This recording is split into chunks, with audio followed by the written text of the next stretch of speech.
قال الله تعالى أعوذ بالله من الشيطان الرجيم يرفع الله الذين آمنوا منكم والذين أوتوا العلم درجات صدق الله العظيم.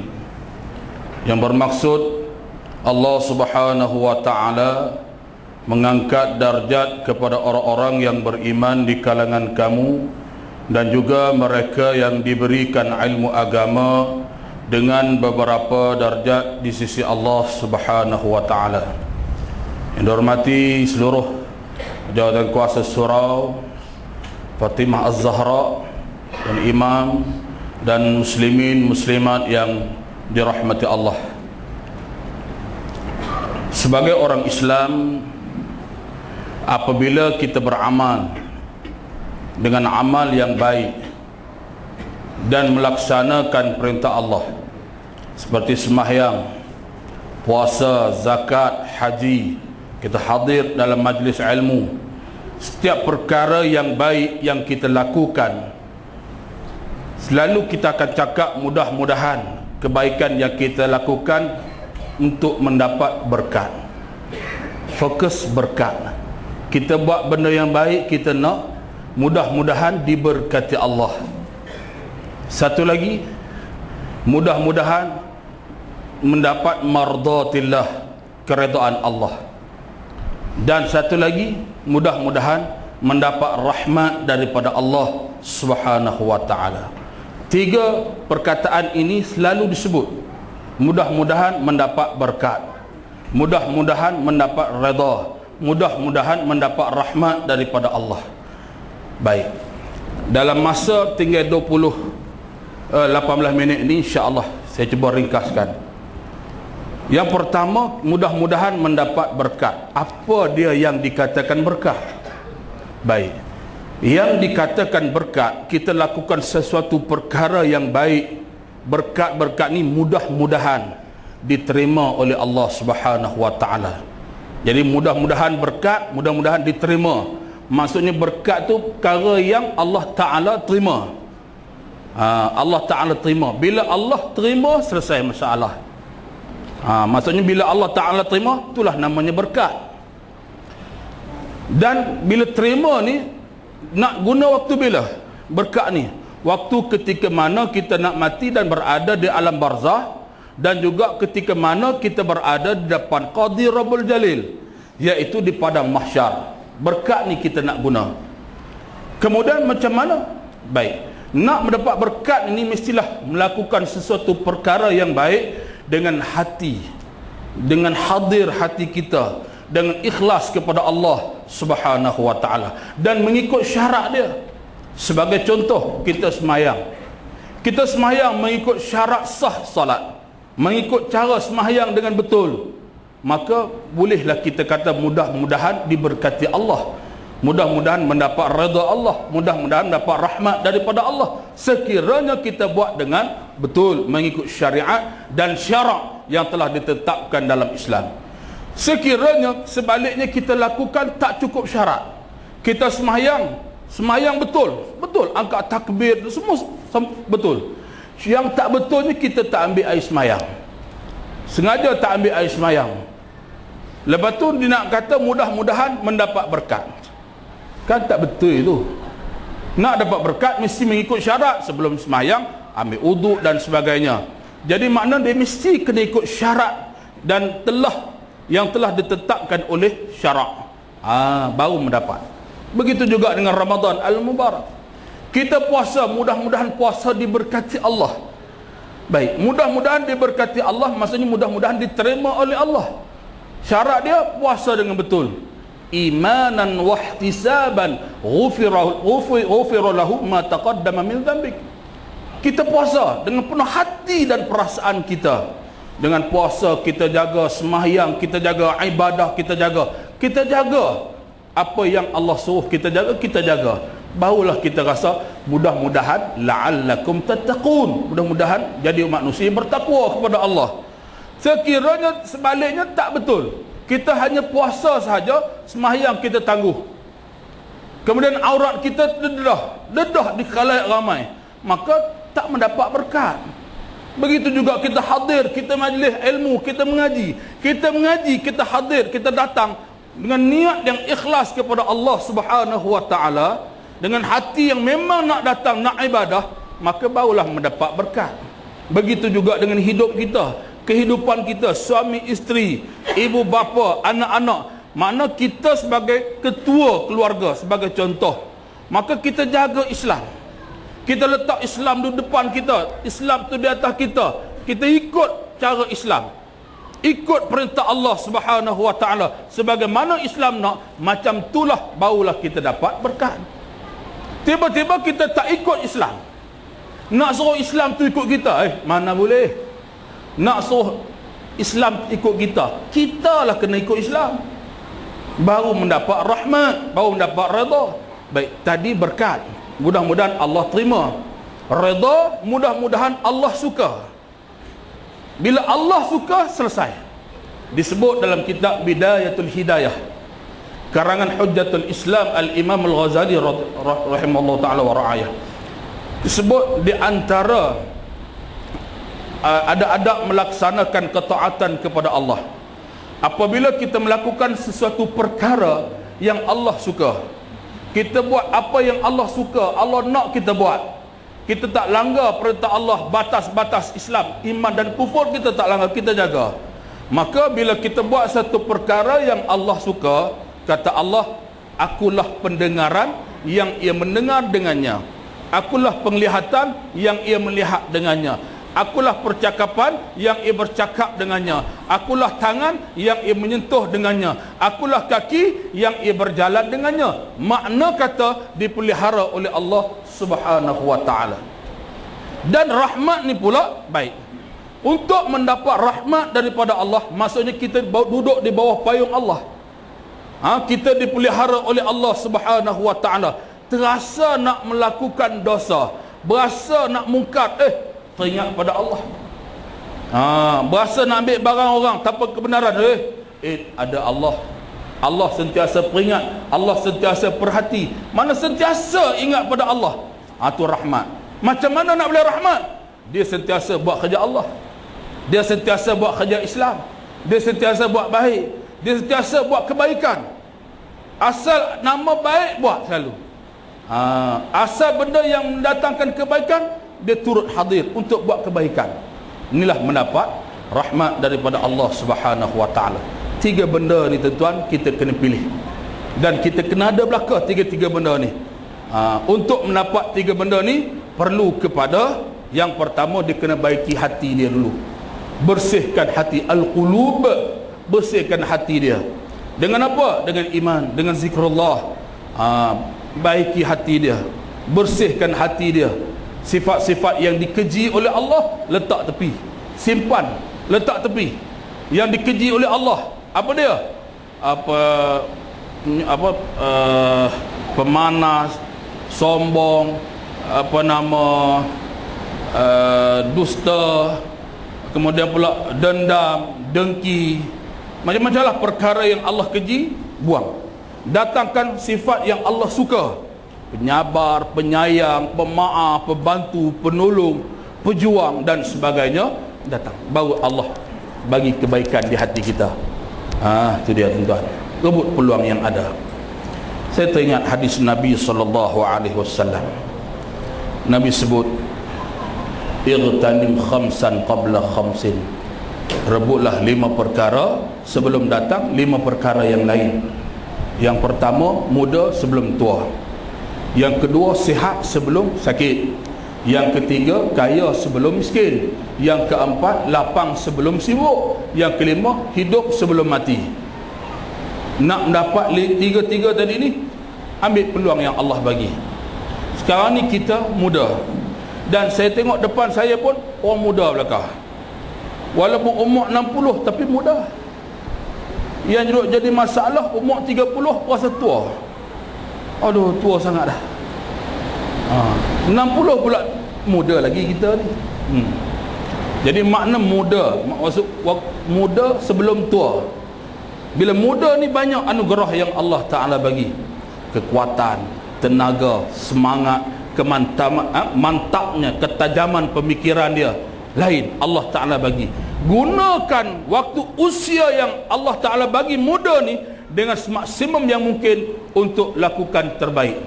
Jaga diri kita, jaga keluarga kita, jaga agama kita, jaga Allah, jaga Rasul sallallahu alaihi wasallam. Buat kerja yang baik. Jangan sia-siakan, jangan cacat.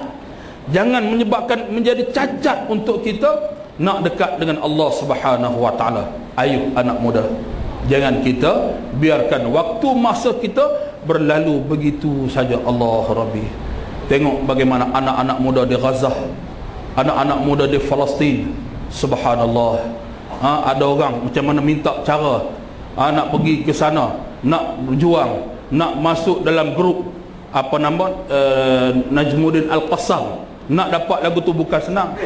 Nak menjadi masuk tentera dia, oh subhanallah, hak pertama syarat dia mesti kena 60 hari sembahyang subuh berjemaah, mesti kena dapat pengesahan daripada imam tempatan. Orang ni mesti sembahyang subuh 60 hari berjemaah berturut-turut. Tu salah satu syarat nak jadi tentera Qassam. Sebelum tu masuk Hamah dulu, baru masuk Qassam, baru nak berjuang untuk Allah Subhanahu wa taala. Tengok-tengok balik tak lepas. Seminggu sekali pun mujok. Tu pun kebetulan bulan Ramadan. Lepas sahur, tak ada arah, anak duk riau di rumah, bini duk beletiak banyak, main kopi masjid lah senang. Tuan. Tu mujok. Dah. Jadi makna kata gunakan semaksimal yang mungkin usia muda yang Allah bagi. Yang kedua, waktu sihat sebelum sakit. Kita sihat, alhamdulillah. Allah Ta'ala tarik nikmat, sakit dan sebagainya, habis baru kita nak mula. Jadi waktu sihat ni lah gunakan semaksimum yang mungkin. Cari berkat, cari pahala, cari redha, cari rahmat Allah Subhanahu wa taala. Waktu kaya sebelum miskin. Kita kena ingat, kita waktu kita ada duit, kita ada belanja, kita ada harta, ingat ada orang yang memerlukan, orang yang ditindas, orang-orang yang dizalimi, orang-orang yang dihina dan sebagainya. Kena ingat, orang minta sumbangan, bagi sumbangan lillahi ta'ala, insya-Allah. Kemudian waktu lapang sebelum sibuk, kita banyak waktu lapang. Ada orang sibuk sampai tak menentu.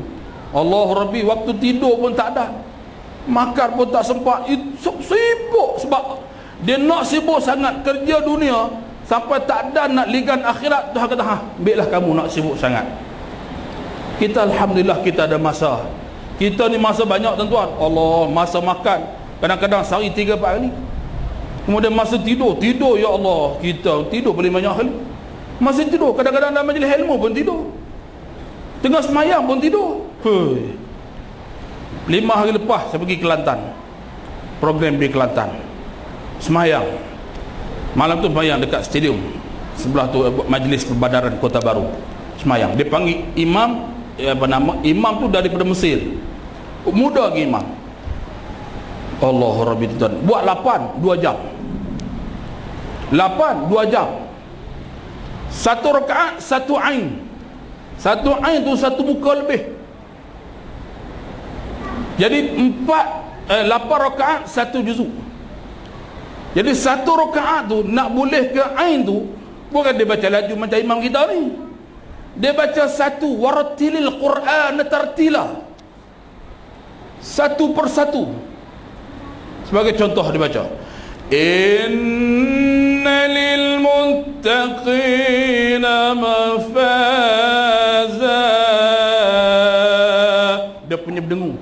Nak boleh satu ain. Ada sampai orang lena tak sedar. Lena dia bangun, loh tak habis lagi. Lena pula. Bukan saya, orang lain, bukan saya.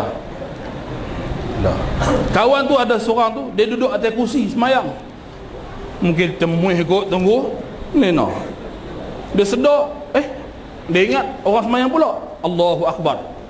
Padahal dia tu tengah semayang, dalam semayang dia tidur. Sedar orang dah habis, tidur lagi. Lepas tu, tak habis-habis. Satu rakaat tu subhanallah. Berapa minit Bayang 2 jam. 8 rakaat 2 jam. Kita 8 rakaat setengah jam. Kali tengoklah tuan-tuan. Makna kata apa? Lena. Mujung imam tu tak lena, imam kedua. La ilaha illallah, lama sungguh. Puas hatilah tuan mayang lagu tu. Kita tunggu jugalah sebab nak semayang, nak dapat sanak ni. Sanak sampai ke Nabi SAW. Lama-lama biar kepah, kematu kita punya kaki ni. Tak ada arah duduk. Nak buat lagu mana? Puas hati tuan mayang. Dia punya rokok pun lama, i'tidal pun lama, sujud pun lama. Lama belakang. Dia sujud tu macam orang main hajat tu. Orang main hajat kan sujud terakhir dah lama, dekat 5 minit. Tuan-tuan, boleh faedah itu. Boleh faedah. Tapi nak cerita yang seronok tuan-tuan, orang tak lari. Baik, saya nak cerita balik tadi bab tidur ni. Banyak peluang yang Allah Subhanahu wa ta'ala kurniakan kepada kita. Yang dirahmati oleh Allah Subhanahu wa ta'ala, banyak peluang. Waktu kita lapang. Ada orang tak ada masa. Orang boleh mari semayang jemaah, semayang tarawih, dia tak boleh nak datang. Tak boleh nak datang. Sebab apa? Sibuk sangat. Bahaya. Sibuk sangat Tuhan kata ambil lah. Kamu nak sibuk, sibuklah kamu sampai tak ada. Semua tak ada. Saya ingat guru saya kata, kalau kita kejar dunia akhirat, dunia akan hambat kita. Kalau kejar dunia saja, tertinggal akhirat. Jangan tinggal dunia. Kita hidup di dunia ni jambatan untuk hari akhirat. Tapi jangan kejar dunia semata-mata, akhirat tak ada nak kejar. Sibuk ke mana pun, janganlah sampai tak sempat untuk kita nak ibadat. Ni bulan Ramadan, kita nak tarawih. Rugi kalau tinggal tarawih, subhanallah. Rugi kalau tinggal tazkirah, lagilah masya-Allah. Tuan-tuan. Yang kelima, waktu hidup sebelum mati. Jadi kita hidup sekarang ni, tengok balik. Betul tak cara kita ni? Betul tak kehidupan kita ni? Betul tak perjalanan kita? Cara cari duit kita betul ke tak? Kalau tak betul, tak kena dengan Islam, tak kena dengan cara yang Islam nak, baiki balik. Cara dapat duit, cara tak betul, judi dan sebagainya, baiki balik. Insaf dan bertobat pada Allah. Taubat balik. Jangan pula Allah, dengar duk boleh banyak ni, dengar duk masuk banyak ni, projek banyak ni, semua tu banyak. Benda ni benda yang dosa, benda yang judi dan sebagainya, maka tinggalkan. Insya-Allah Allah akan ganti yang lain pula. Yakinlah dengan Islam, yakinlah dengan janji Allah Subhanahu wa ta'ala. Ni dah, jangan sampai kita ni kejar sampai tak ada sempat, sampai tak ada nak berit untuk akhiri hari akhirat. Mudah-mudahan insya-Allah Allah bagi kekuatan kepada kita sekalian. Jadilah manusia yang cinta pada agama. Jadilah manusia yang cinta kepada Islam, yang ambil berat pada Islam. Barulah hidup kita mendapat berkat. Cinta pada agama. Jangan jadi manusia yang benci pada agama sendiri, benci kepada kebaikan. Ada manusia tuan-tuan, ada manusia, saya nak cerita sikit pada tuan-tuan dalam masa 2-3 minit ni. Ada manusia hidup dia benci kepada kebaikan. Rumah jiran dengan masjid, dia beli rumah tu sebab apa? Dia nak mencari ketenangan, nak duduk sebelah masjid. Akhirnya tak jadi macam tu. Dia kata masjid inilah mengganggu ketenteraman hidup dia. Dengan sebab apa? Dengan sebab bisingnya dengan suara Bilal, bising dengan wirid imam, bising dengan yasin dan tahlil majma'at, bisingnya dengan majlis-majlis ilmu, dan yang paling tak best sekali dia kata bisingnya dengan laungan azan. Manusia yang cerdik pandai, yang mengaji hebat sampai peringkat internasional antara mengaji hebat, tetapi oleh kerana hebat dia mencari dunia, mencari nama, tetapi dia tak hebat mencari agama Allah Subhanahu wa ta'ala. Sehingga apa? Buat surat kirim kepada pejabat agama. Sebab apa? Masjid ini mengganggu ketenteraman. Masjid mengganggu ketenteraman, tuan-tuan. Dia kata dia menyesal beli rumah sebelah masjid. Kita ni tuan-tuan, kalau boleh nak beli rumah sebelah pintu masjid, buka pintu rumah, lompat masuk terus masjid. Dah, dia kata mengganggu ketenteraman. Balik kerja dia kata tak tenang. Kerja dah penat, balik nak rehat sekejap. Waktu senja 15 minit nak azan maghrib, biasalah Bilal. Kebetulan masjid tu masjid canggih. Masjid baru canggih, buat hampir 15 juta. Speaker dia pun puas hati, speaker dekat 30,000. Bila muda baru habis mengaji pondok, bagi Elon lebih pula lagi. Elon bagi tengah 2,000. Hak tu yang jadi lagu tu. Bila pun kena ambil kira. Dia tak, bila 280, nak boleh lagu mana? Mulalah orang tanya kerja apa, malu nak jawab. Kerja apa? Adalah. Kerja apa? Bilal je. Bagi tengah 2,000. Orang tanya kerja apa? Bilal. Macam tu. Berapa hati. Bilal dia punya selawat, petang selawat, dia pasang CD Quran. Kadang-kadang dia sendiri yang baca Quran. Orang duk kata, Tok Syekh mana baca sedap. Rupanya Tok Syekh Bilal kita baca. Suara sedap. Dia duk asah lama dah lidah dia barangkali. Dia selawat pada Nabi petang-petang cantik. Allahumma salli wa sallim ala. Dia selawat pada Nabi. Marah jiran ni. Nak selawat-selawat jangan pakai speaker. Dia azan tu memang sedap. Kebetulan corong luar tu direct ke rumah kawan tu. Mau tak geram dia? Alah Bilal gaji 1,500. Dia azan lah cara 1,500. Dia berbeza dengan Izzah 380. Bila 1,800, 1,500, dia punya azan, hayya 'ala salat.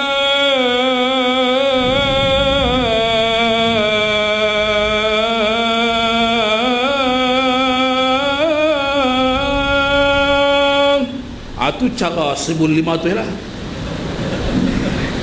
Boleh azan lagu tu tuan-tuan? Sedap lah lagu tu. Sedap lah. Sedap ke tak? Tengoklah. Bukan saya, dia tu lah. Ini bayar 300 lebih. Mulalah.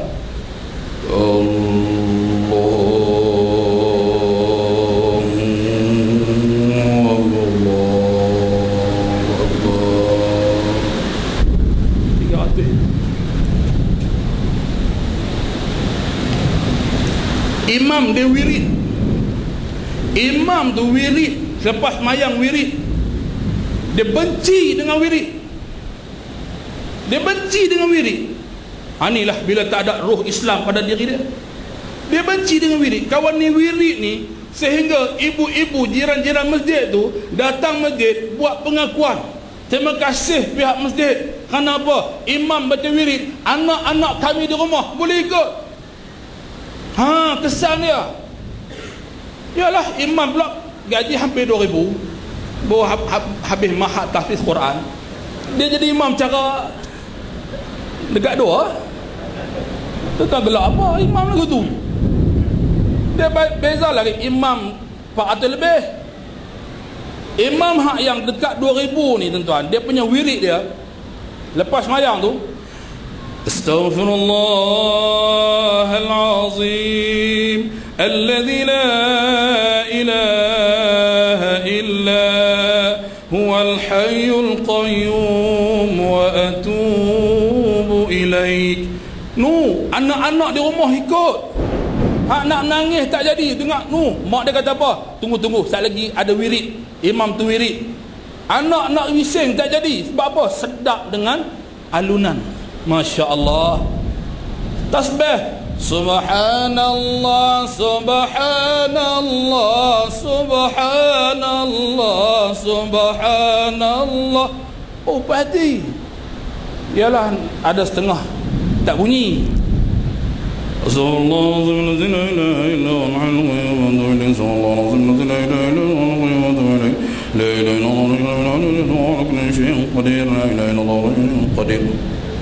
Bunyi qadir. Kalau kawan tu orang Kedah, Kedah,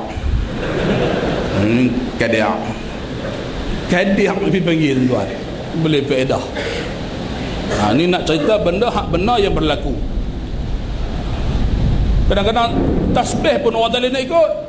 Subhanallah, subhanallah, subhanallah, subhanallah, subhanallah, subhanallah, subhanallah, subhanallah, subhanallah, subhanallah, alhamdulillah, alhamdulillah, alhamdulillah, la ilaha, macam motor apa nama Honda 70 bunyi. Tu dia. Jiwa Islam tak ada dalam diri dia.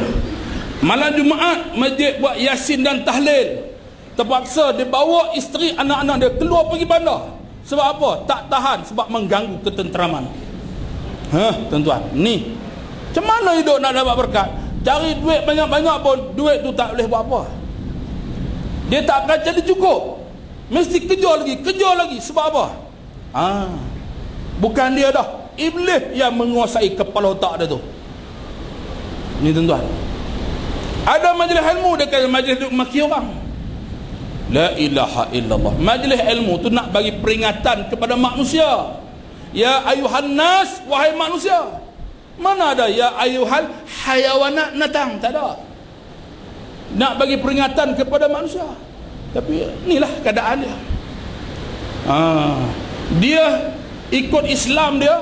Kata orang jabat tu, dia kata dia boleh ikut Islam ikut musim.